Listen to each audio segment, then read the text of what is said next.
Hallelujah ജയം hallelujah യേശു കർത്താവ് ജീവിക്കുന്നു.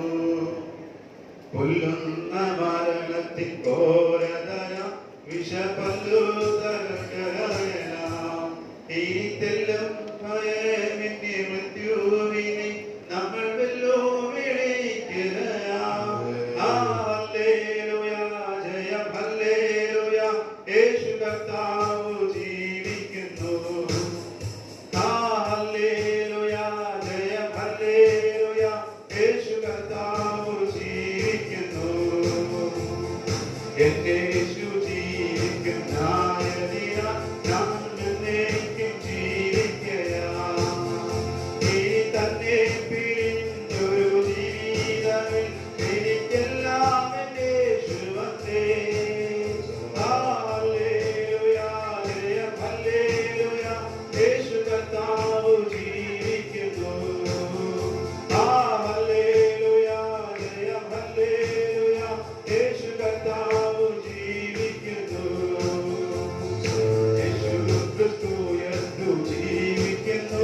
പരലോകത്തിൽ ജീവിക്കുന്നു. ഇഹലോകത്തിൽ താൻ ഇനി വരും രാജനായി വാണിടുവാൻ. ഹല്ലേലൂയ ജയം ഹല്ലേലൂയ യേശു കർത്താവ് ജീവിക്കുന്നു. ഹല്ലേലൂയ ജയം ഹല്ലേലൂയ യേശു കർത്താവ് ജീവിക്കുന്നു. കൊല്ലുന്ന മരണത്തിൽ ഘോരതര വിഷപല്ലു തകർക്കയായി ഇനി തെല്ലും ഭയമിന്റെ മൃത്യുവിനെ വെല്ലോ വിളിക്കുകയാം. ഹല്ലേലൂയ ജയം ഹല്ലേലൂയ യേശു കർത്താവ് ജീവിക്കുന്നു. ഹല്ലേലൂയ ജയം ഹല്ലേലൂയ യേശു കർത്താവ് ജീവിക്കുന്നു. എന്റെ യേശു ജീവിക്കുന്നതിനാൽ ഞാനും എന്നേക്കും ജീവിക്കയാം. ഇനി തന്നെ പിരിഞ്ഞൊരു ജീവിതമിൽ എനിക്കെല്ലാം എന്റെ യേശുവത്രേ. ഹല്ലേലൂയ ജയം ഹല്ലേലൂയ യേശു കർത്താവ് ജീവിക്കുന്നു. ഹല്ലേലൂയ ജയം ഹല്ലേലൂയ യേശു കർത്താവ് ജീവിക്കുന്നു. കരങ്ങളെ തട്ടി കർത്താവേ സ്തോത്രമുണ്ടോ.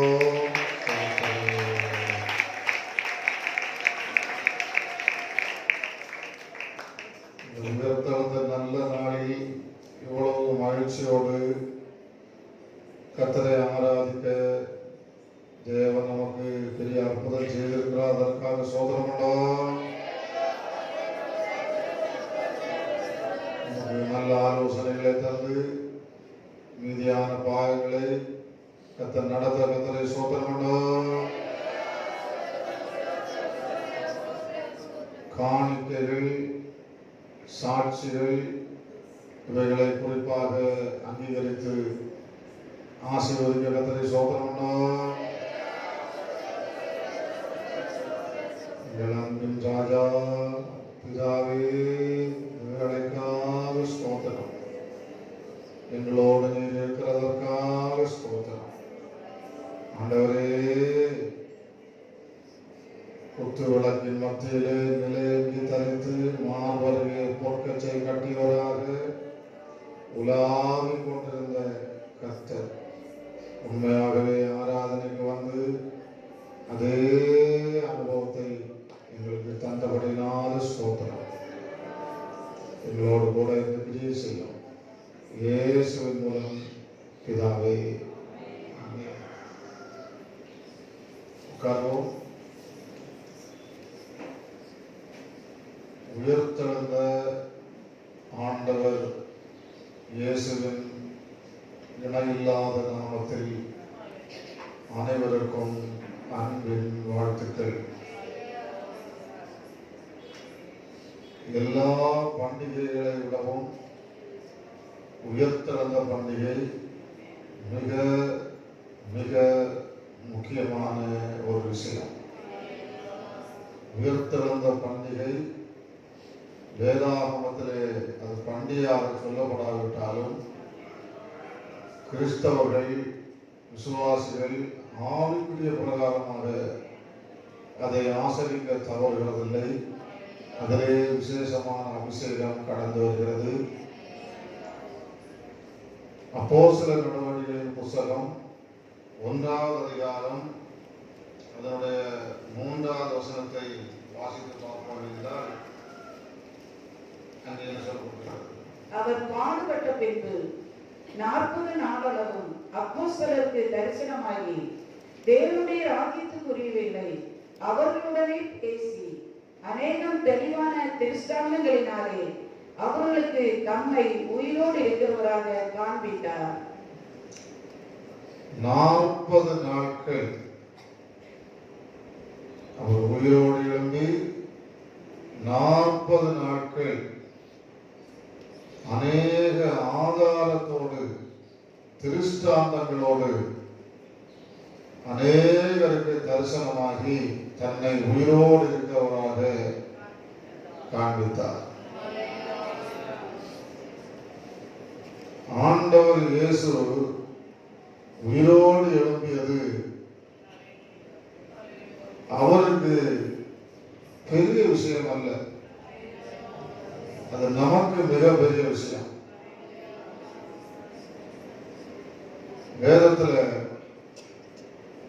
உயிரோடு எழும்பிய ஒரு 7 மனிதர்களை, 7 அல்ல,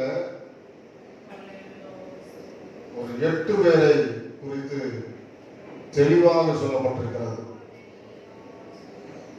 1 ராஜாக்களின் புத்தகம் 17வது அதிகாரம் 14 முதல் 24 வரை சாரிபாத் ஒரு விதவையினுடைய மகன் அந்த சிறுவனை எலியா கர்த்தருடைய நாமத்திலே உயிரோடு எழுப்பியிருக்கிறார். 2 ராஜாக்களின் புத்தகம் அதிலே 13வது அதிகாரம் 4 முதல் 25 வரை சூனேமியாவுடைய மகனை எலிசா உயிரோடு எழுப்பியிருக்கிறார். 2 ராஜாக்களின் புத்தகம் 13வது அதிகாரம் 20 முதல் 21 இந்த வசனங்களிலே எலிசாவின் எலும்பு பட்ட மரித்து போன ஒருவர் உயிரோடு எழுப்பிவிட்டார். மத்தேயு சுவிசேஷம், லூக்கா சுவிசேஷம் 7வது அதிகாரம் 18 முதல் எவீருடைய அந்த 7வது அதிகாரம் 11வது வசனம், நாயின் ஒரு விதவையினுடைய மகனை ஆண்டவர் இயேசு உயிரோடு எழுப்பியிருக்கிறார். மத்தேயு சுவிசேஷம் 9வது அதிகாரம் 18 முதல் எவீருடைய 12 வயசு மகளை ஆண்டவர் இயேசு உயிரோடு எழுப்பியிருக்கிறார். யோவான் சுவிசேஷம் 11 லாசருவை ஆண்டவர் உயிரோடு எழுப்பியிருக்கிறார்.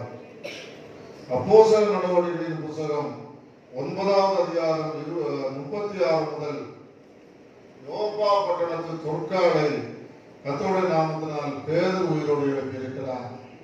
அப்போஸ்தலர் 20வது அதிகாரம் 7வது வசனத்திலே ஐந்துகு என்று சொல்லக்கூடியதான வாலிபனை கர்த்தருடைய நாமத்தினால் பவுல் உயிரோடு எழுப்பியிருக்கிறார்.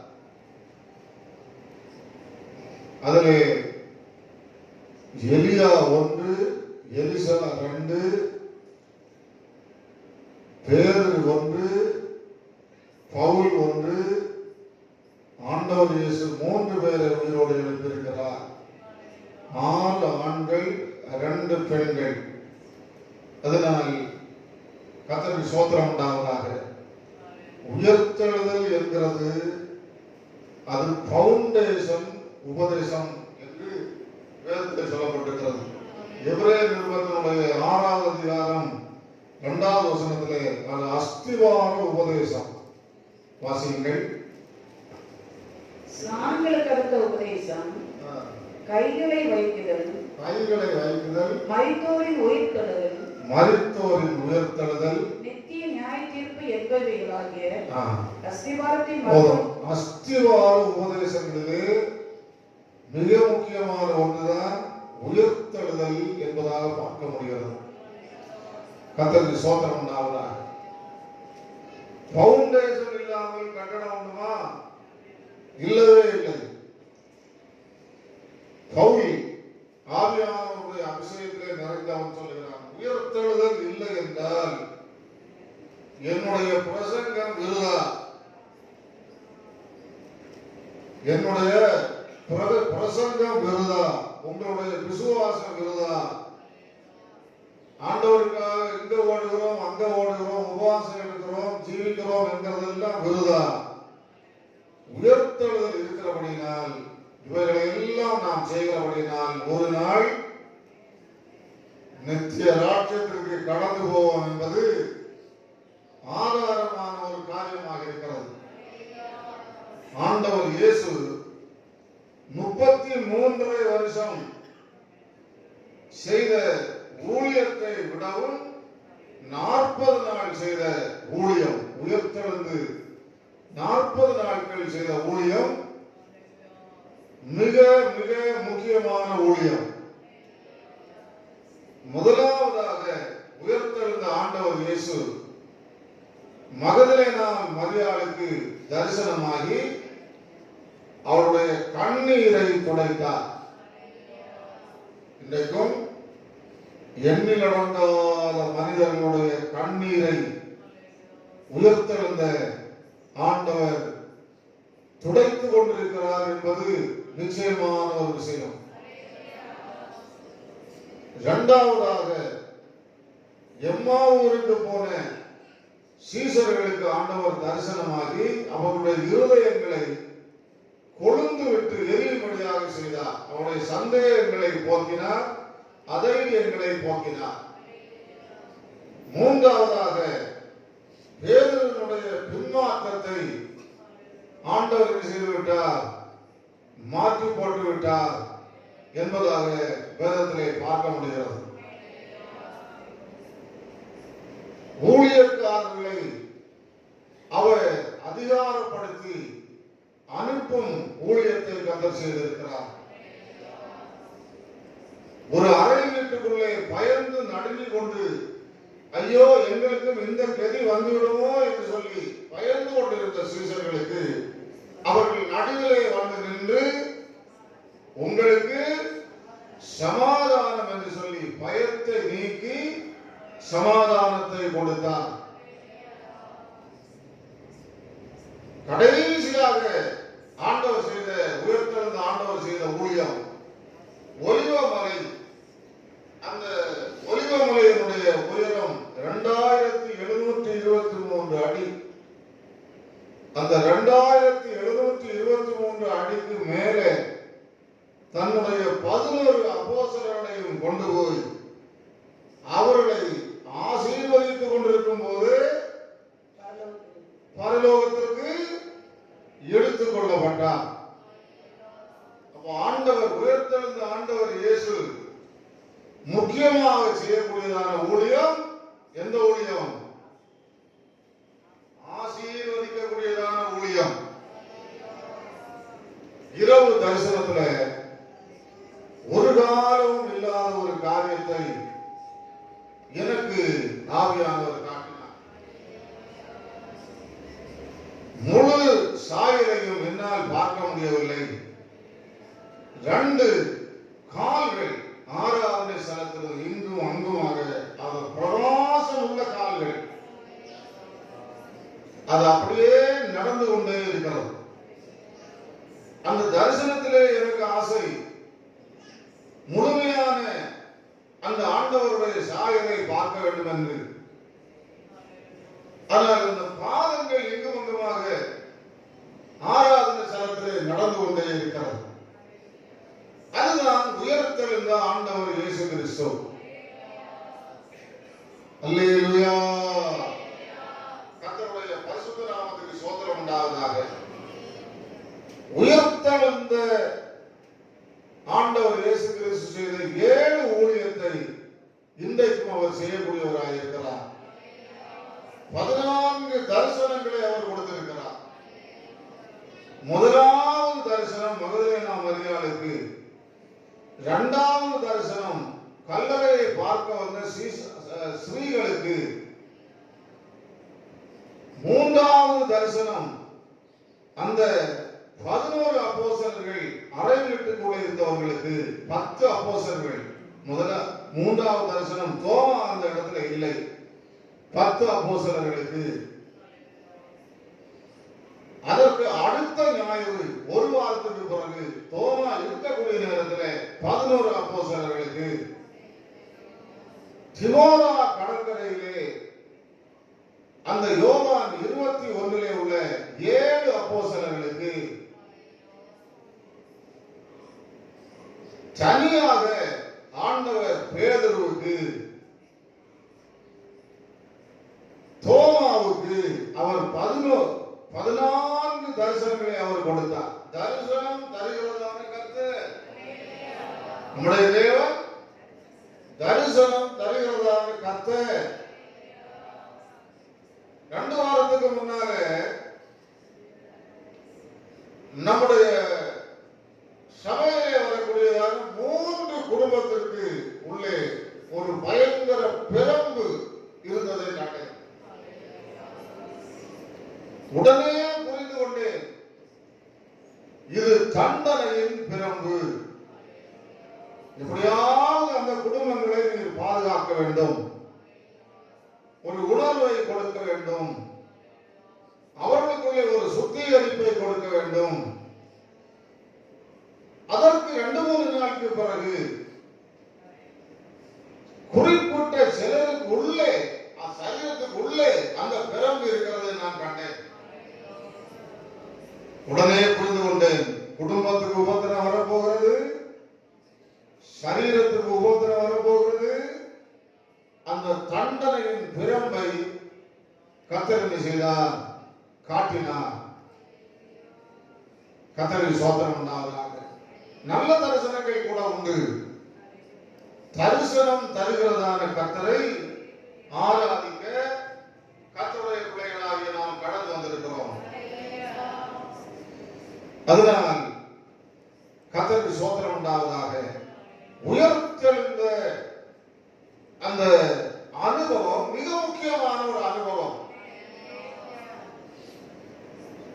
பழைய ஏற்பாட்டின் அந்த வேத வாக்கியங்களின்படி, நியாய பிரமாணங்களின்படி ஞாயிறு உயர்த்தெழுந்த நாள் அல்ல. பழைய ஏற்பாட்டின்படி ஞாயிறு ஓய்வு நாள் அல்ல. கர்த்தருக்கு ஸ்தோத்திரம் உண்டாவதாக. பழைய ஏற்பாட்டின்படி சனிக்கிழமை ஓய்வு நாளாக இருக்கிறது.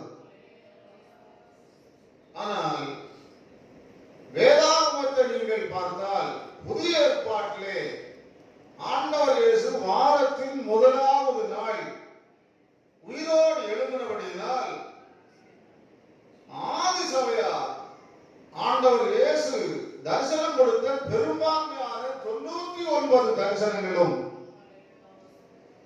பெரும்பான்மையான தரிசனங்கள் வாரத்தின் முதல் நாளாகிய உயர்த்தெழுந்த அந்த நாளில் கொடுக்கப்படுகிறது. பழைய ஏற்பாட்டின் சட்டப்படி வாரத்தினுடைய முதல் நாள் ஓய்வு நாள் அல்ல, ஞாயிறு ஓய்வு நாள் அல்ல, சனி ஓய்வு நாளாக இருந்தது. ஆனால் புதிய ஏற்பாட்டிலே வாரத்தின் முதல் நாளை ஓய்வு நாளாக, ஆராதனை நாளாக வேதம் சொல்கிறது. கர்த்தருடைய நாள். அந்த நாள் சந்தோஷமா இருங்க. ஆண்டவர் உயிர் தெழுந்தபடியினால் நமக்கு ஒரு வாழ்க்கை கிடைத்திருக்கிறது. கர்த்தருக்கு ஸ்தோத்திரம் உண்டாவதாக. ஆனால் பழைய ஏற்பாட்டிலே ஓய்வு நாள் அந்த சனிக்கிழமையாக இருந்தாலும் ஒரு சில வசனங்களை நீங்கள் எடுத்துக்கொண்டால் வாரத்தின் முதல் நாளாகிய ஞாயிறுக்கு முக்கியத்துவம் கொடுக்கப்பட்டிருக்கிறது. வாரத்தின் முதல் நாள் ஞாயிறு, ஓய்வு நாள் சனி என்று பழைய ஏற்பாட்டு பிரமாணத்தில் கூட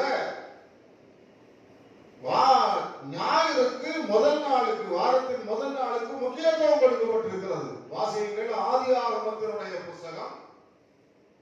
வாரத்தின் முதல் நாளிலே கர்த்தர் என்ன செய்தார்? ஞாயிற்றுக்கிழமை கர்த்தர் என்ன செய்தார்?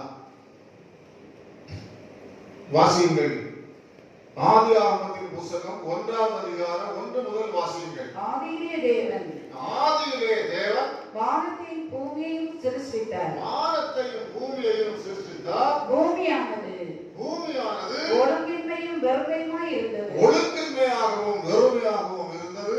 ஆழத்தின் மேல் இருள் இருந்தது. அடுத்தது தேவ ஆவியானவர் ஜலத்தின் மேல் அசைவாடி கொண்டிருந்தார். தேவன் வெளிச்சம் உண்டாக கடவது என்றார். வெளிச்சம் உண்டாக கடவது என்றார். வெளிச்சம் உண்டாயிற்று. வெளிச்சம் நல்லது என்று தேவன் கண்டார். வெளிச்சம் நல்லது என்று தேவன் கண்டார். வெளிச்சத்தை இருளையும் தேவன் வெவ்வேறாக பிரித்தார். தேவன் வெளிச்சத்துக்கு பகல் என்று பெயரிட்டார். இருளுக்கு இரவு என்று பெயரிட்டார். சாயங்காலம் விடியற்காலம் என்ன சொல்லப்பட்டிருக்கிறது? சாயங்காலமும் விடியற்காலமும் ஆகி முதலாம் நாள் ஆயிற்று. அந்த முதலாம் நாள் எந்த நாள்? முதலாம் நாள் எந்த நாள்? முதலாம் நாள் தான் ஞாயிறு என்பதை மறந்துவிடக் கூடாது. அந்த ஞாயிறு பைபிளிலே ஞாயிறிலிருந்துதான் ஆரம்பமாகிறது. ஞாயிறு எந்த நாள்? ஞாயிறு வாரத்தின் முதலாவது நாள். ஞாயிறிலே ஆண்டவர் சிருஷ்டித்தது வெளிச்சத்தை சிருஷ்டித்தார். வெளிச்சம் உண்டாக கடவுள் என்று சொன்ன உடனே ஞாயிறு வெளிச்சம் உண்டாயிற்று. சாயங்காலமும் விடியற்காலமும் ஆகி முதலாம் நாள், 2ஆம் நாள், 6 நாட்களுக்குள்ளாக எல்லாவற்றையும் உண்டாக்கி 7ஆம் நாளிலே ஓய்ந்திருந்தார். அந்த 7ஆம் நாள் தான் சனி. சனிக்கிழமை தான் ஓய்வு நாள் பழைய ஏற்பாட்டின் சட்டப்படி. ஆனால் ஆண்டவரே அந்த ஓய்வு நாளை வாரத்தின் முதலாம் நாளாகிய உயர்த்தெழுந்த நாளுக்கு கர்த்தர் மாற்றிவிட்டார் என்றால், உயர்த்தெழுந்த எழுந்த நாளுக்கு அவ்வளவு பெரிய பவர் உண்டு. கர்த்தருக்கு ஸ்தோத்திரம் உண்டாவதாக. பழைய ஏற்பாட்டிலே ஓய்வு நாளை கண்டிஷனாக கடைபிடிக்க, முக்கியமாக கடைபிடிக்க ஆண்டவர் கட்டளையிட்டிருந்தார். ஓய்வு நாளிலே யாதொரு வேலையும் என்ன செய்யக்கூடாது? செய்யக்கூடாது. கூடுமானவரை உபவாசங்களை இருக்க வேதத்திலே வலியுறுத்தப்பட்டிருக்கிறது. பால் உண்ணக்கூடிய குழந்தைகளையும் என்ன செய்ய வேண்டுமா? உபவாசத்திலே போட வேண்டும் என்று வேத வசனத்திலே சொல்லப்பட்டிருக்கிறது. அதனாலே ஓய்வு நாளாகிய அக்கால ஓய்வு நாளாகிய அந்த நாளிலே விறகு பொறுக்க போனா ஒரு மனுஷன் அவனை என்ன செய்ய வேண்டும் என்று சொல்லி மோசே அவனை காவலிலே வைத்து ஜெபித்த போது ஆண்டவர் சொன்னார், ஓய்வு நாளிலே விறகு பொறுக்கிற அவன் ஜனங்களுக்கு இடரலாக இருந்தபடியினால் எல்லா இஸ்ரவேலர்களும் சேர்ந்து கல்லறிந்து அவனை கொலை செய்ய வேண்டும். கொல்ல வேண்டும் என்றே கட்டளையிட்டார். இடரலாக இருந்த அவனை கொலை செய்ய வேண்டும். எல்லா இஸ்ரவேலர்களும் கல்லறிந்தார். நான் ஒரு கணக்கு போட்டேன். எண்ணப்பட்ட இஸ்ரவேலர்கள் 20 வயசுக்கு மேல் உள்ள இஸ்ரவேலர்கள் 6 லட்சம் பேரத்தாள். அந்த 6 லட்சம் கல் அவன் மேல வந்திருக்கும். ஸ்ரீகள், பிள்ளைகள், 20 வயசுக்கு கீழே உள்ளவர்கள் எல்லாரும் கல்லறுப்பு எறிந்திருந்தால் ஒரு பெரிய ஒரு கல் குவியல் அவன் மேல் கடந்திருக்கும். கர்த்தருக்கு ஸ்தோத்திரம் உண்டாவதாக. அதனாலே கர்த்தருடைய பிள்ளைகளே, ஓய்வு நாளை குறித்து, உயர்த்தெழுந்த நாளை குறித்து வேதத்திலே நிறைய காரியங்கள் சொல்லப்பட்டிருக்கிறது. உயிர்ப்பிக்கும் காரியம் எது? வாசியுங்கள் ஒரு வசனம். 1 கொரிந்தியருடைய புத்தகம் 3ஆம் அதிகாரத்தின் 6ஆம் வசனத்தை வாசியுங்கள். எழுத்து கொல்லுகிறது, ஆவியோ உயிர்ப்பிக்கிறது என்று போடப்பட்டிருக்கிறது. 1 கொரிந்தியருடைய புத்தகம் 3:6. எழுத்து கொல்லுகிறது, ஆவியோ உயிர்ப்பிக்கிறது என்று சொல்லி போடப்பட்டிருக்கிறது. அதனாலே ஆவியானுடைய அபிஷேகத்தை பெற்ற ஒவ்வொருவரும் உயிரடையக்கூடியவர்களாக இருக்கிறார்கள். ஆண்டவர் மரித்தவர்களை மட்டும் உயிரோடு எழுப்பவில்லை, ஆவிக்குரிய ஜீவியத்திலே செத்த அனுபவம் உள்ளவர்களை குறித்து வேதத்தில் சொல்லப்பட்டிருக்கிறது. அவர்களையும் புதுப்பிக்க, அவர்களையும் உயிர்ப்பிக்க கர்த்தர் வல்லமை உள்ள தேவனாக இருக்கிறார். பழைய ஏற்பாட்டிலே ஒரு விஷயம் எல்லா விஷயத்தை விடவும் முக்கியத்துவம் வாய்ந்தது. எசேக்கியேல் தீர்க்கதரிசியை எலும்புகள் பள்ளத்தாக்கிலே அவர் கொண்டு வருகிறார். அங்கே லட்சக்கணக்கான எலும்புகள், அந்த எலும்புகள் உலர்ந்து செத்து பல நாட்களாக இஸ்ரவேலர்கள். அங்கே கர்த்தர் என்ன செய்கிறார்? அந்த விஷயத்துக்கு நான் வரல. அந்த எலும்புகளை எல்லாம் உயிரடைய செய்து உயிர்ப்பித்து அவரவர் எலும்புகள் அவரவர் சரீரத்திலே ஒழுங்குமுறையாக சேர்ந்து ஒரு பெரிய சேவையாக அங்கே நிற்கக்கூடிய அளவுக்கு உயிர்ப்பிக்கும் வல்லமை அங்கே கிரியை செய்திருக்கிறது. கரங்களை கட்டி கர்த்தரை ஸ்தோத்திரம் பண்ணுவோம். கர்த்தரை ஸ்தோத்திரம் உண்டாவதாக. வேதத்திலே உயர்த்தெழுந்தபடியினால் ஆண்டவர் உயர்த்தெழுந்தபடியினால் நமக்கு கிடைத்த 10 ஆசீர்வாதங்களை வேதத்தில் எழுதப்பட்டிருக்கிறது. ஒன்றாவதாக 1 பேதுருடைய நிருபம் எடுத்தவர்கள் வாசியுங்கள். 3ஆம் அதிகாரம் 20-21. உயர்த்தெழுதலால் நாம் ரட்சிக்கப்படுகிறோம். அதாவது இங்கே ரட்சிப்பு என்றால் பாதுகாப்பு, ஒரு பாதுகாப்பு கிடைக்கிறது. அந்த ஆவிகள் பூர்வத்திலே நோவா பேழை ஆயத்தம் பண்ண நாட்களிலே தேவன் நீடிய பொறுமையோட காத்திருந்த போது கீழ்ப்படியாமல் போனவைகள் அந்த பேழையில் சிலராகி 8 பேர் மாத்திரம் பிரவேசித்து ஜலத்தினாலே காக்கப்பட்டார்கள். அதற்கு ஒப்பனையான ஞானஸ்நானமானது மாம்சாளுக்கே நீக்குதலா இராமல் தேவனை பற்றி நன்மன சாட்சியின் உடன்படிக்கையா இருந்து இப்பொழுது நம்மையும் இயேசு கிறிஸ்துவினுடைய உயிர்த்தெழுதலினாலே ரட்சிக்கிறது. இங்கே ரட்சிப்பு என்றால் பாதுகாப்பு. உயிர்த்தெழுதல் நமக்கு ஒரு பாதுகாப்பை கொண்டு வருகிறது. நல்ல கவனியுங்கள்.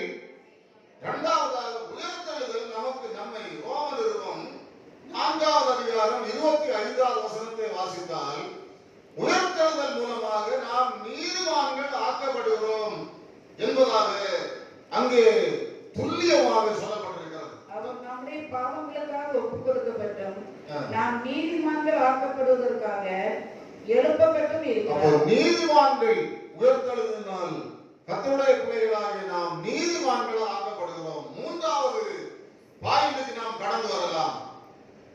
சங்கீதங்களின் புத்தகம் 68வது சங்கீதத்தினுடைய 18வது வசனம், அவர் உன்னதத்திற்கு ஏறி வரங்களை நமக்கு அனுப்புகிறார். உன்னதத்திற்கு ஏறி சிறைப்பட்டவர்களை சிறையாக்கி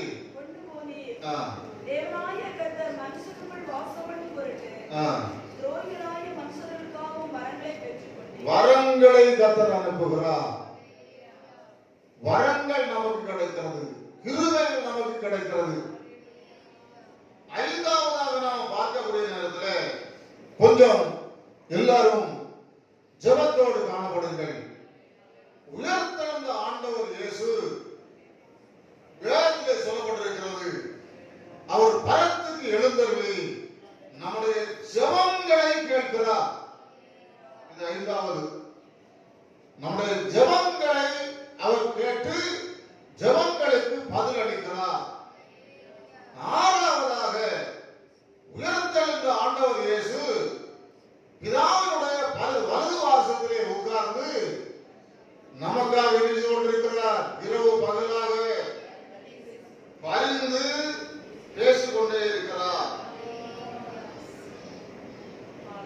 7ஆவதாக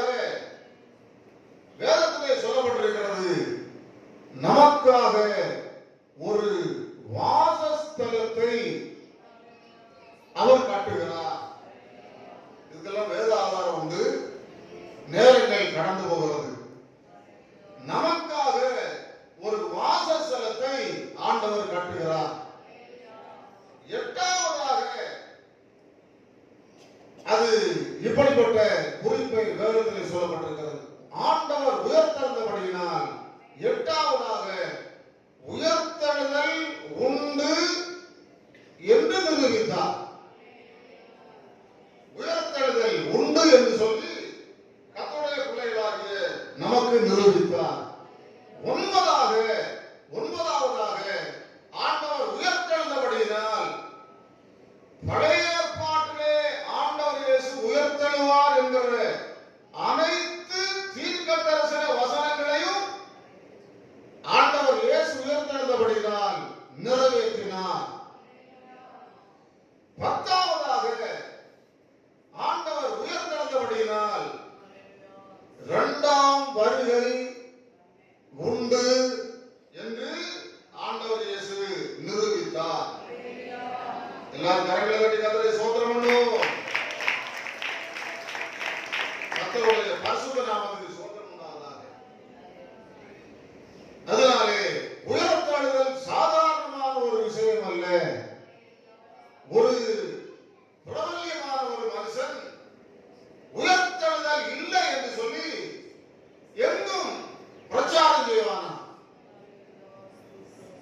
அவனை கண்டு அநேகர் துக்கப்பட்டார்கள். கர்த்தருடைய பிள்ளைகள் அவனுக்காக ஜெபம் பண்ணார்கள். அந்த மனுஷன் இறந்து போய்விட்டான். இறந்த அந்த மனுஷனை அவன் பெரிய ஐஸ்வர்யவானாக இருந்தபடினால் ஒரு பெரிய கல்லறையை கட்டி அவனை ஒரு பெரிய ஏரியாவை கொண்டு அடக்கம் பண்ணி அங்கே கடந்து வந்தார்களாம். குறிப்பிட்ட நாட்களுக்குள்ளாக அவருடைய கல்லறையின் மத்தியிலே இருந்து ஒரு மரம் முளைக்க ஆரம்பித்தது. அந்த மரம் அவருடைய கல்லறை மத்தியிலிருந்து முளைத்தபடினால் அந்த கல்லறை இரண்டாக வெடித்து அந்த மரம் மேலே போய்விட்டது. நீ உயர்த்தெழுதல் இல்லை என்று சொல்லிவிட்டு இறந்தாய். ஆனால் உயர்த்தெழுதல் உண்டு என்பதை நிரூபிக்கிறதற்கு அங்கே ஆண்டவர் ஒரு செயலை அவர் செய்தார். இன்றைக்கும் அதை ஒரு அடையாளமாக வைத்திருக்கிறார்களா? வேதத்துக்குள்ளாக உயர்த்தெழுதல் இல்லை என்று சொல்லக்கூடிய ஒரு கூட்டம் உண்டு. என்ன கூட்டம்? வேதபாரகர்கள், பரிசேயர்கள், சதுசேயர்கள், ஏரோதியர்கள், பல குரூப்புகள் உண்டு. ஆனால் இந்த சதுசேயர்கள் மட்டும் உயர்த்தெழுதலை அவர்கள் விசுவாசிக்க மாட்டார்கள். அதனால் அந்த சதுசேயர்கள் கூட்டம் அட்ரஸ் இல்லாமல் இன்றைக்கு அவர்கள் போய்விட்டார்கள் என்று சரித்திரம் சொல்லுகிறது. பாரம்பரியக்காரனும் உயர்த்தெழுதல் உண்டு என்று சொல்லி விசுவாசிக்கிறார். ரட்சிக்கப்படாதவனும் உயர்த்தெழுதல் உண்டு என்று சொல்லி விசுவாசிக்கிறார். சில பாவங்களை செய்கிறவனும் உயர்த்தெழுதல் உண்டு என்று சொல்லி அவர்கள் நம்புகிறார்கள். அனுபவம் இல்லாவிட்டால் என்ன செய்ய முடியும்? அப்போ ஓய்வு நாள், உயர்த்தெழுந்த நாள் மிக மிக முக்கியம். இஸ்ரவேல் ஜனங்கள் வனாந்தரத்திலே பிரயாணம் பண்ணுகிறார்கள்.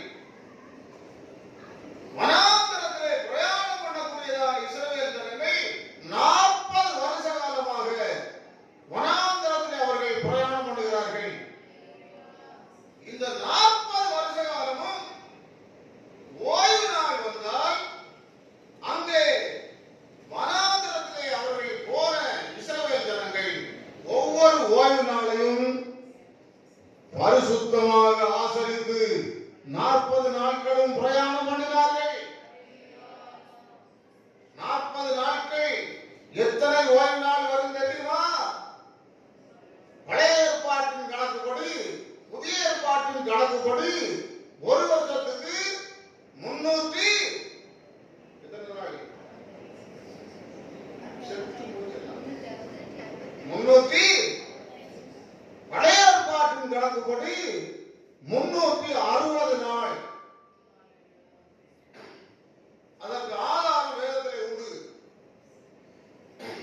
40 வருஷம் 2080 ஓய்வு நாட்களை அவர்கள் ஆசரித்திருக்கிறார்கள்.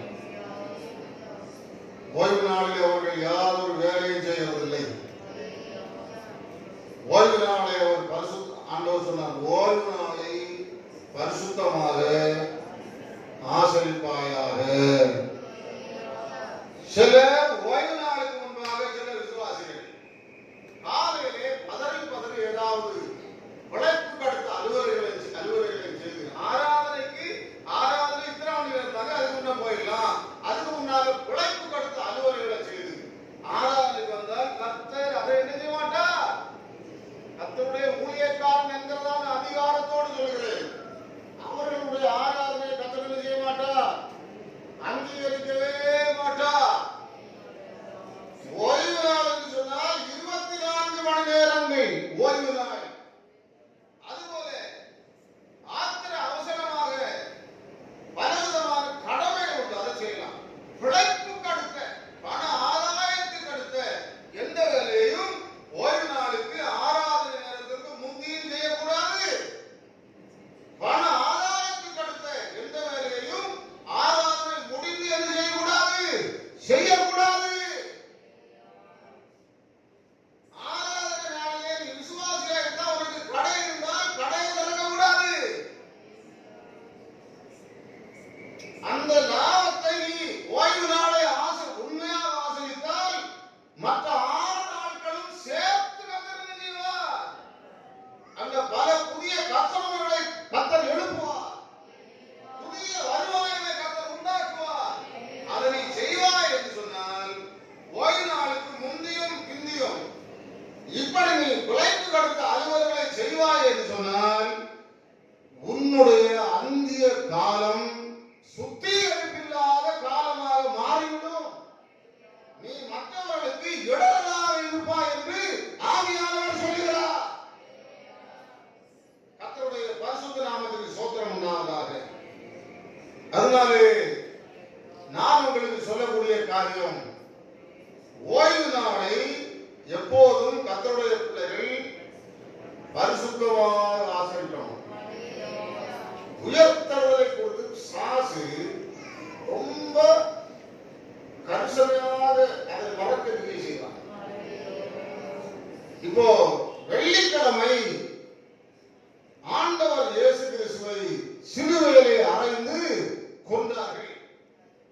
அந்த சத்தியங்களை குறித்து கடந்த வெள்ளி நாம் பார்த்தோம். ஞாயிறு விடியற்காலையிலே ஆண்டவர் என்ன செய்தார், உயர்த்தெழுந்தார். விடியற்கால ஆராதனை அல்லது காலை ஆராதனை முக்கியம். நடுராத்திரி ஆராதனை நடத்தினார்கள். நடுராத்திரி மாதத்தை கேட்டு நடுராத்திரி நடத்துவீர்களே, வேதத்திலே ஆதாரம் இல்லையே. அவர் சொன்னார், அப்படியே பழகி போச்சு பாருங்க. இந்த பழகி போன பழக்கத்தை கர்த்தருடைய பிள்ளைகள் மாற்றிக் கொள்ள வேண்டும். கர்த்தருக்கு ஸ்தோத்திரம் உண்டாவதாக. அதனாலே அவர்கள் ஆண்டவர் இயேசுவை கொண்டது எழுத்தின்படியாக 2 பெரிய கூட்டம். முதல் ஆண்டவர் இயேசுவை கொண்ட கொலைகாரர்கள் ரோமர்கள், இரண்டாவது யூதர்கள். கர்த்தருக்கு ஸ்தோத்திரம் உண்டாவதாக. போர் சேவகர்களும் பிரதான ஆசாரியர்களும் இயேசுவை பிடிக்க வந்தார்கள். போர் சேவகர்கள் ரோமர்கள், அதிகாரத்தில் உள்ளவர்கள் ஆட்சியாளர்கள். பிரதான ஆசாரியர்கள் அண்ணா காய்பா இவர்கள் எல்லாரும் பாரம்பரியக்காரர்கள். கவனமா இருக்கணும். அதிகார வர்க்கங்களும் பாரம்பரியக்காரர்கள் சேர்ந்தாக்கும் ஆண்டவர் இயேசுவை கொலை செய்தார்கள். அவரை கொலை செய்து ஒரு பெரிய கல்லறையிலே அங்கே வைக்கப்படுகிறது. கல்லறையை பெரிய ஒரு கல்லை எடுத்து மூடிட்டாங்க. ஆனா ஆண்டவர் சொல்லியிருக்கிறார், நான் உயிரோடு எழும்புவேன் என்று சொல்ல அப்படின்னாலே பெரிய கல்லை எடுத்து அந்த கல்லறையை மூடி அதிலே அரசாங்க முத்திரையை முத்தி அதுக்கு மேல காவலுக்கு ஆட்களை போட்டார்கள். இந்த தடைகளை ஆண்டவர் ஜெயிக்கிறது அவருக்கு சின்ன விஷயம். 3ஆம் நாள் நாளில் தேவனுடைய வல்லமை அங்கே வந்து இறங்கி ஆண்டவர் இயேசு அந்த கட்டுகளை எல்லாம் தகர்த்து உயிரோடு எழுப்பிட்டார். நீங்கள் சில படங்களிலே பார்த்திருப்பீர்கள். அது ஒரிஜினலான படம் இல்லாமல் இருந்தால் யூகித்து எடுத்துக்கொள்ள வேண்டும். அந்த கல்லறையை பாதுகாத்துக் கொண்டிருக்கக்கூடியதான ரோம வீரர்கள் ஈட்டிகளோடும் ஆயுதங்களோடும் அங்கங்கே சிதறி மயங்கி அங்கே விழுவதை பார்க்க முடிகிறது. அதனாலே மனிதன் நினைத்தான் இயேசுவை குறிப்பிட்ட வட்டத்துக்குள்ளே மறைத்து விடலாம் என்று சொல்லி நினைத்தான். ஆனால் ஆண்டவரை குறிப்பிட்ட வட்டத்துக்குள்ளே எவனாவது வைக்க முடியுமா? ஆண்டவரை குறிப்பிட்ட வட்டத்துக்குள்ளே வைக்க முடியாது.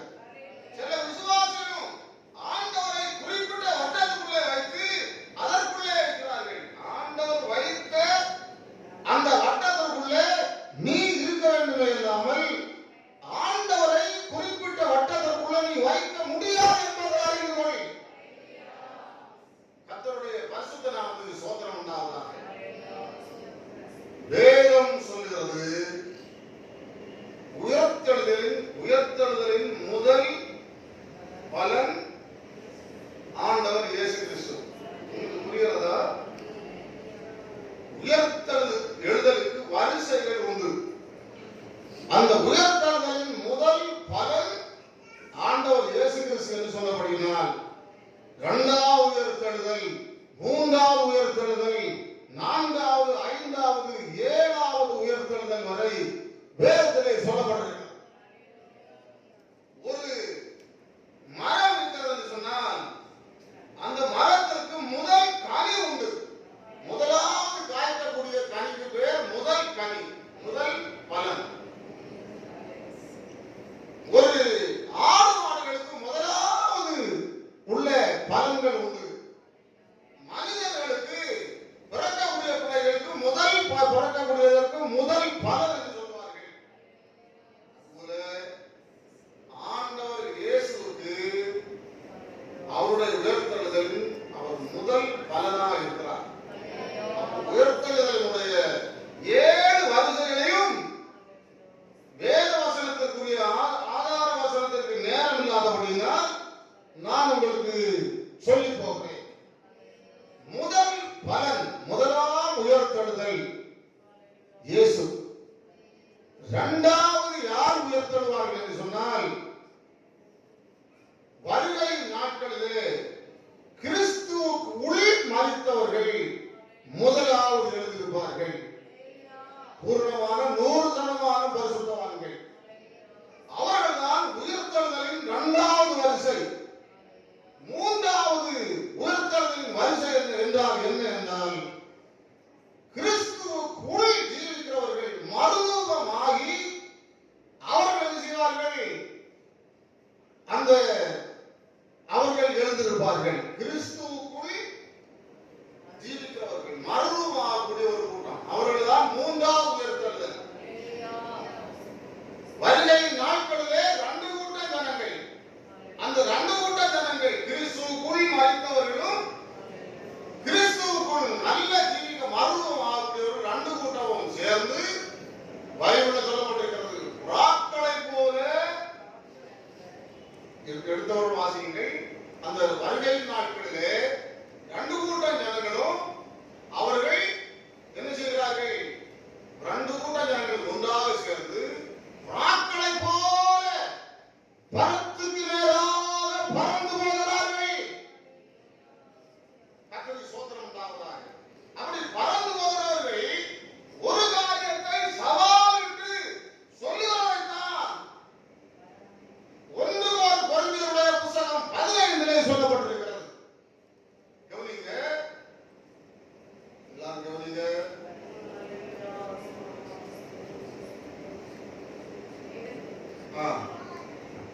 மேகத்தை போலவும். ஏசாயா 68. ஏசாயா 68 எடுங்கள். இது ஒரு 2 பெரிய கூட்டத்தின் உயர்த்தெழுந்த அம்சத்தை காட்டுகிறது. மேகத்தை போலவும் தங்கள் பலகணி தோரங்களுக்கு தீவிரிக்கிற வாக்களை போலவும் பறந்து வருகிற இவர்கள் யார்? பறந்து வருகிற இவர்கள் யார்? ரெண்டு கூட்ட ஜனங்கள், வருகை நாட்களிலே உயர்த்தக்கூடிய ரெண்டு கூட்ட ஜனங்கள். அந்த ரெண்டு கூட்ட ஜனங்களும் பறந்து போற நேரத்தில் இப்படி சொல்வார்களாம், மரணமே மரணமே உன் கூர் எங்கே? 1 கொரிந்தியர் 15வது அதிகாரம் 55வது வசனத்துல மரணமே உன் கூர் எங்கே? ஒரு கூட்ட ஜனங்கள், ரெண்டு கூட்டத்திலே ஒரு கூட்ட ஜனங்கள் சொல்வார்கள், நல்ல தீர்ப்பு போய் அதை தியானிக்கணும். ஒரு கூட்ட ஜனங்கள் சொல்வார்கள், மரணமே உன் கூர் எங்கே? பாதாளமே உன் ஜெயம் எங்கே? ரெண்டு கூட்ட ஜனங்கள். இன்னொரு கூட்ட, இரண்டாவது கூட்ட ஜனங்கள் சொல்வார்கள், பாதாளமே உன் ஜெயம் உன் எங்கே? ஜெயம் எங்கே? புரிஞ்சுக்கிறது? வருகையிலே எத்தனை கூட்ட ஜனங்கள்? ரெண்டு கூட்ட ஜனங்கள் உயிரோடு எழுப்பப்படுவார்கள். அதிலே மரணமே உன் கூர் எங்கே என்று சொல்லிக்கொண்டு பறந்து போகிறவர்கள் யார் என்றால், மரணத்தை காணாமல் மரணத்தை ஜெயித்தவர்கள், அவர்கள் மறுரூபம் ஆகக்கூடியவர்கள். அவர்கள் இப்படி சொல்லிவிட்டு போவார்கள், மரணமே உன் கூர் எங்கே?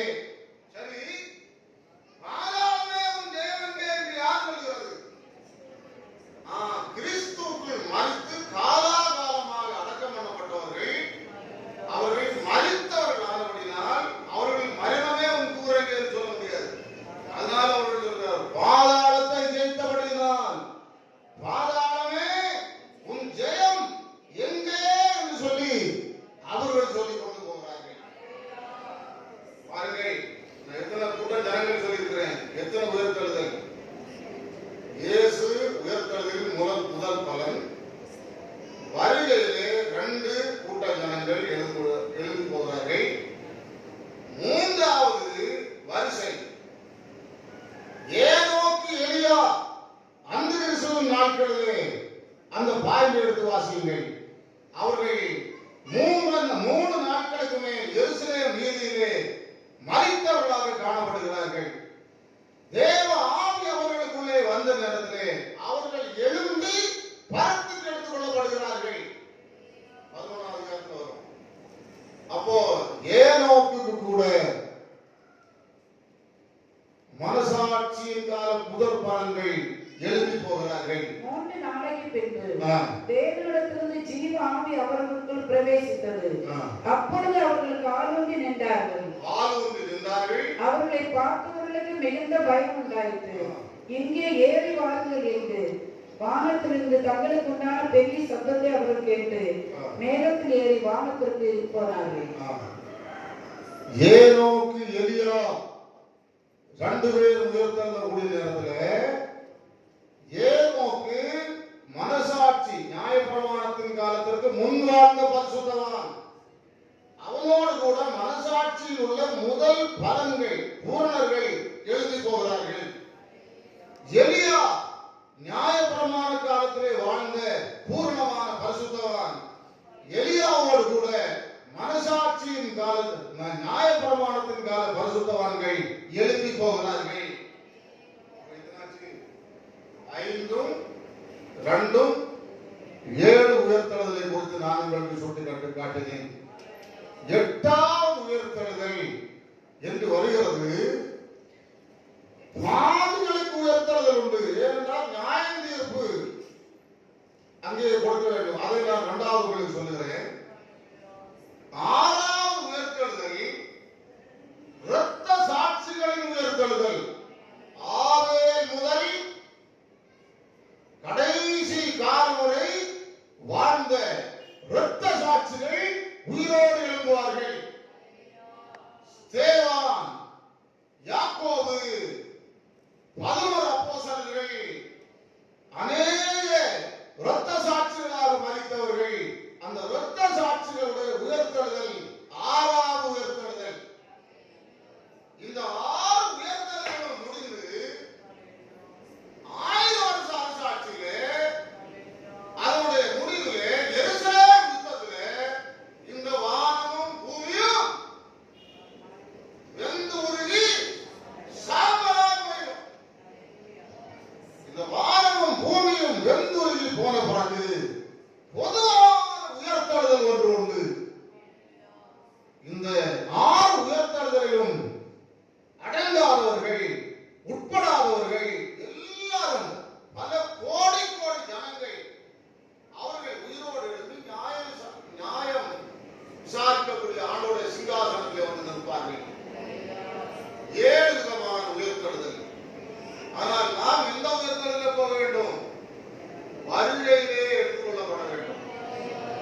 அதுதான் மிக முக்கியமான விஷயம்.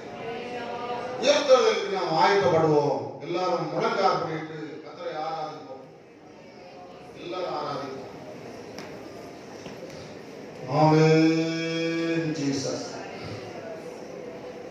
Praise the Lord. Praise the Lord. இயேசுவே இயேசுவே. கீதம் கீதம் ஜெய நல்ல பாடி ஆராதிக்க போகிறோம். கொட்டி பாடிடுவோம். கீதம் கீதம் ஜெய ஜெய கீதம் கை கொட்டி பாடிடுவோம். இயேசுராஜன் உயிர்த்தெழுந்தார். அல்லேலூயா ஜெயம் என்று ஆர்ப்பரிப்போம். இயேசுராஜன் உயிர்த்தெழுந்தார்.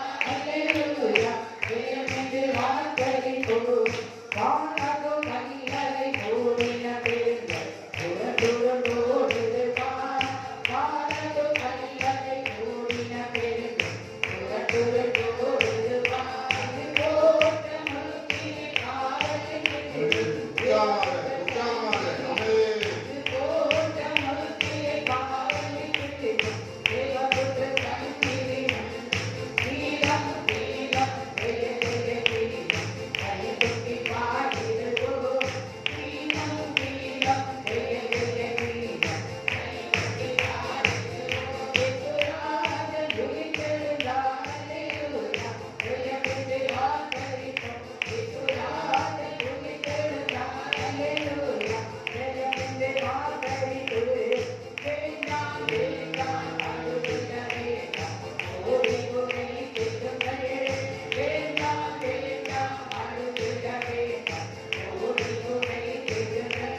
எழுந்து ஆராதிப்போம்.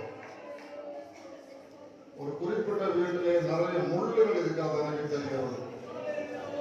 அந்த முள்ளுகள் என்ன? அது சாபம், அது உலக கவலை. அந்த வீட்டில் இருந்து அந்த முள்ளுகள் மாற்றப்பட வேண்டும்.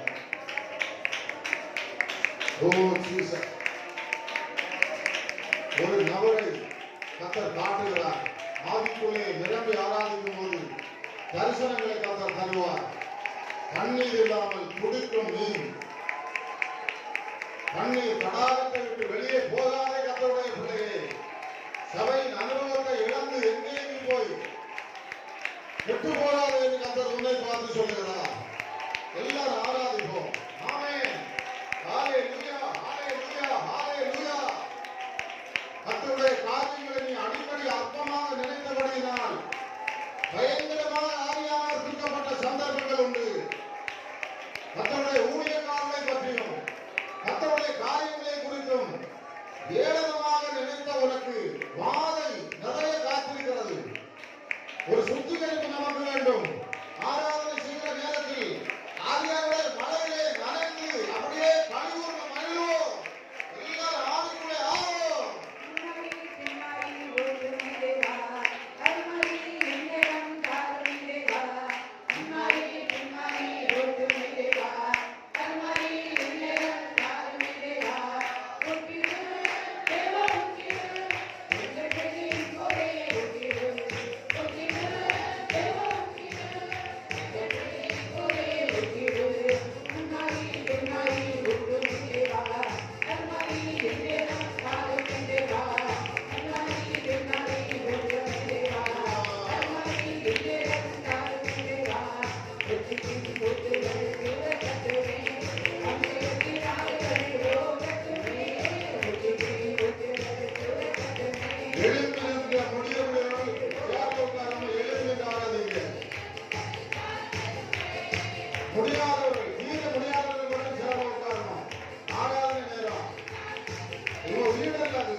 தடாகத்திற்கு பக்கத்திலே வந்த ஒரு சில ஆடுகள் பலவீனம் நீங்கி புஷ்டியாகிறதை கத்தர் காட்டுகிறார்.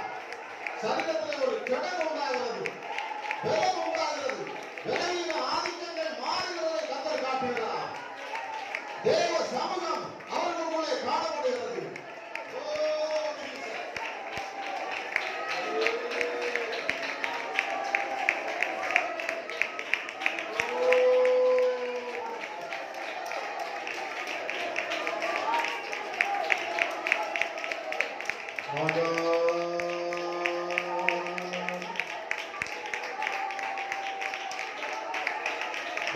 அந்நிய பாஷைகளை பேசுங்கள்.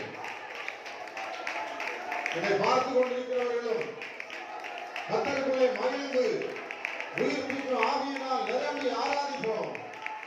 பலவீனங்கள் எல்லாம் மாறி உன் சரீரத்தை கர்த்தர் உயிர்ப்பிக்கிற நேரம், பலப்படுத்துகிற நேரம், சக்திப்படுத்துகிற நேரம். ஹalleluya, ஹalleluya, ஹalleluya, ஹalleluya.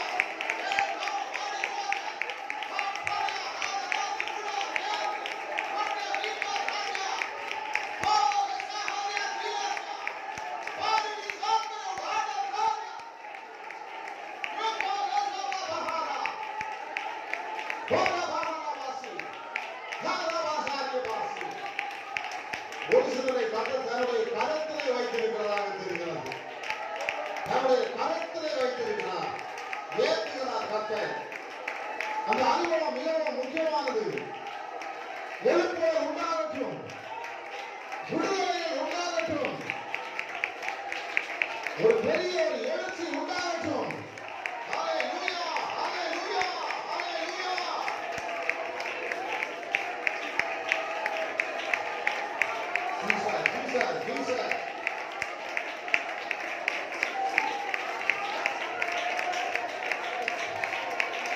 Jesus.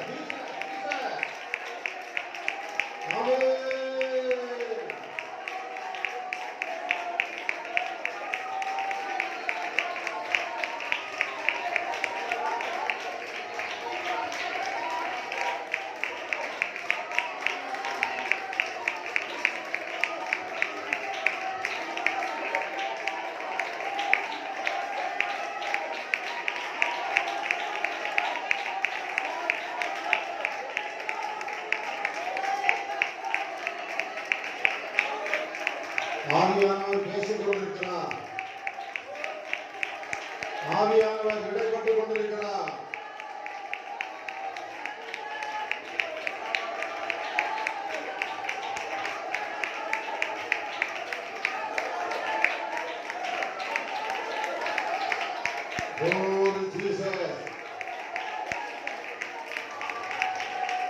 தேவாவியானவர் இடைப்பட்டுக் கொண்டிருக்கிறார்.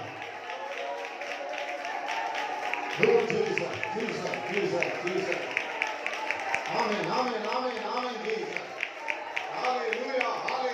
Hallelujah.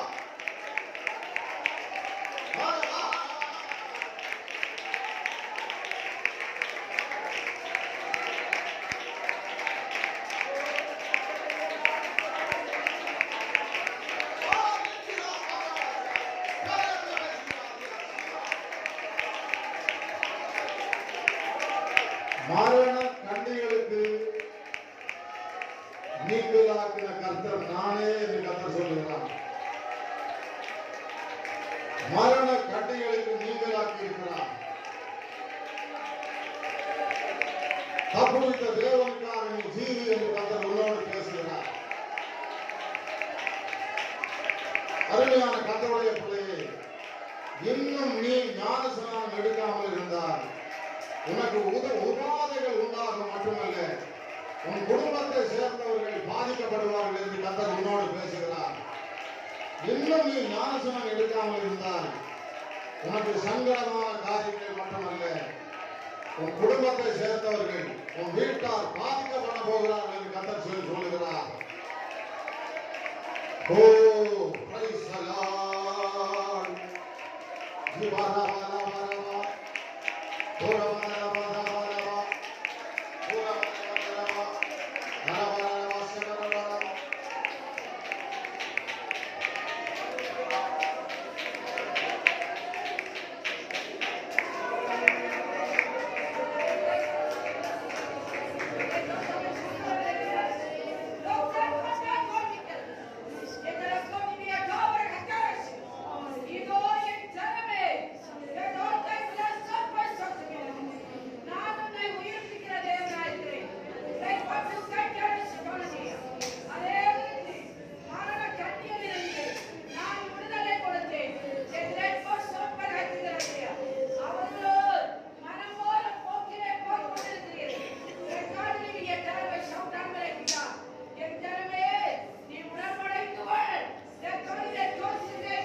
സ്വതന്ത്രമുണ്ടോ?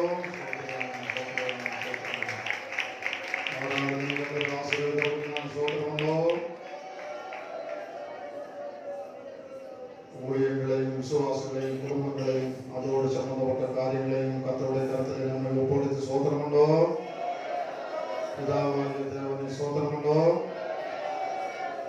കുമാരനായ ആണ്ടവർ യേശു ക്രിസ്തുവിനെ സ്വതന്ത്രമുണ്ടോ? പരിശുദ്ധാവിയാനവരെ സ്വതന്ത്രമുണ്ടോ? മുളങ്ങാർപ്പടിയെല്ലാം ചെലുക്കണം. പരിശുദ്ധനെ നന്ദിയോടെ ദൈവത്തെ സ്തുതിക്കുന്നപ്പ നല്ല കർത്താവേ പകലുകളിലേക്കാകെ ധരിക്കുന്ന ആണ്ടവരെ നാളെ കൂടെ കർത്താവെ നീ ആശീർവദിച്ച് കൃപയ്ക്കാകെ നന്ദി തകപ്പനെ വലിയ സാന്നിധ്യം ഞങ്ങളുടെ വെളിപ്പെട്ടതിനായി സ്തോത്രപ്പ. പരിശുദ്ധനെ ഹല്ലേലൂയ.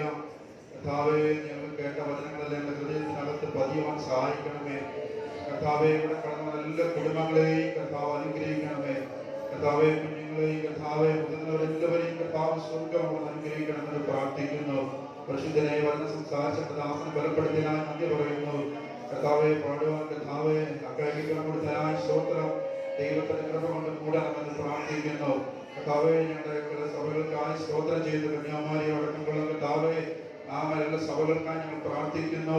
യേശുവിന്റെ സാന്നിധ്യം കർത്താവിന്റെ കൂടെ ഉണ്ടാകണമെന്ന് പ്രാർത്ഥിക്കുന്നു. കർത്താവെ അപ്പൊ ലോകമെമ്പാടും ഇന്ന് അവൻ ഈസ്റ്റർ ആചരിക്കുന്നു. കർത്താവെ ഈസ്റ്റർ കൊണ്ടാടുമ്പോൾ കർത്താവെ അതിന്റെ വിടുതൽ കർത്താവെ അപ്പാ ഞങ്ങളുടെ സഭയ്ക്കകത്ത് വെളിപ്പെട്ടതിനാൽ ഞങ്ങൾ കർത്താവെ അങ്ങേ സ്തുതിക്കുന്നു. കർത്താവെ അപ്പാ യേശു ഹല്ലേലൂയ ആദ്യ ഫലമായി കർത്താവെ അവിടുന്ന് ഉയർത്തെഴുന്നേറ്റുള്ള കർത്താവെ ആമേൻ. കർത്താവെ ഹല്ലേലൂയ.